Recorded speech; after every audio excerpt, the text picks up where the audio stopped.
Sénateur Klein.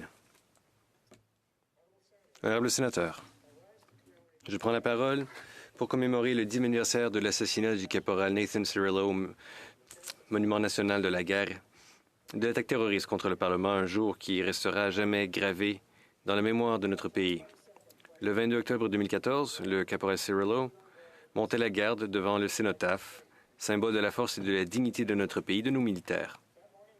Ce matin-là, un acte de violence insensé lui a coûté la vie lorsqu'il était abattu de 2 balles dans le dos.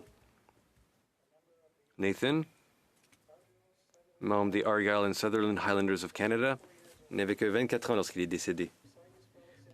Aux côtés de ses collègues sentinelles, le caporal Cirillo a fait son devoir, protégeant un lieu qui symbolise notre histoire et nos valeurs. Il fut un soldat fier et dévoué, s'engageant dans l'armée dès un jeune âge, avec son amour profond pour son pays.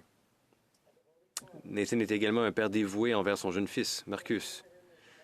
Ses amis se souviennent de lui comme d'un homme au grand cœur, toujours souriant, toujours prêt à aider ceux qui l'entouraient. Sa simple présence illuminait chaque pièce, et sa disparition a laissé un vide dans la vie de ceux et celles qui l'ont connu et aimé. Même ceux qui n'avaient jamais rencontré Nathan avaient été touchés par son histoire. Alors qu'il rentrait chez lui, par l'autoroute des héros, des milliers de Canadiens se sont rassemblés pour lui rendre hommage. Des milliers de Canadiens alignés le long des ponts et des rues, témoignant du patriotisme d'un pays qui pleurait l'un des siens. L'attentat perpétré ce jour-là ne visait pas qu'un individu. Il s'agissait d'une attaque contre la démocratie. Mais cette attaque a échoué grâce à la réaction courageuse et efficace des forces de l'ordre, réaction pour laquelle nous leur en sommes reconnaissants.